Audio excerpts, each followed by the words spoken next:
Le texte est une traduction libre et désintéressée d'un livre dont l'auteur s'éternise en lui, mais qui se dissimule dans le nom qui lui est propre, et qui présente l'œuvre de la manière la plus complète et ouverte. Tout ce qui lui ressemble prend origine en lui, et se dispose comme des fragments d'un unique tissu. À tout moment, les êtres y ont accédé, et c'est grâce à ces accès que de nouveaux processus et concepts d'évolution se manifestent. Ce sera le résultat le plus simple que sa lecture apportera. Bien que simple, clair et ouvert, il comportera des occultations et des difficultés de compréhension, générées par les nuages d'inaccessibilité, produits par l'être dans son processus d'adaptation. À la fin, l'être découvrira que la porte d'entrée est la même que celle de sortie.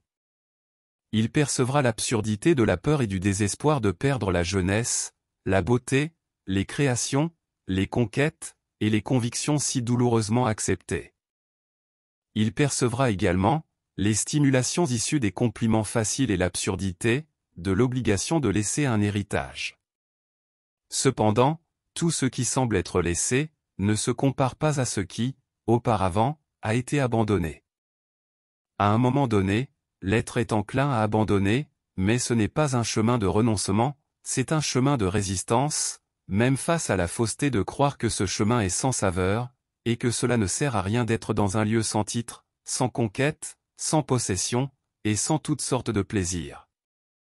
Les dangers des partages fallacieux et malhonnêtes, exigés par une société qui maintient de fausses relations saines, se dévoilent face au nouvel état de l'être. La terre promise tant attendue est le lieu que l'être n'a jamais quitté.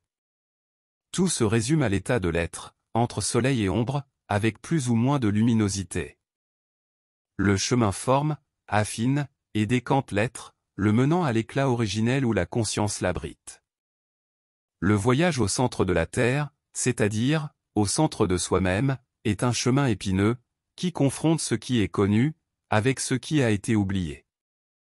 Au moment de brûler ce que l'être a adoré, pour commencer à récupérer, reconstruire, et adorer ce qu'il a brûlé et détruit, l'être se retrouve face au plus grand de tous les ennemis, et au plus grand de tous les amis.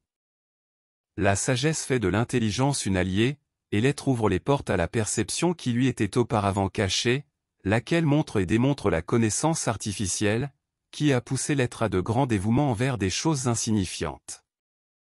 Cela lui permet de surmonter la tristesse, en découvrant ce qui remplit une vie illusoire.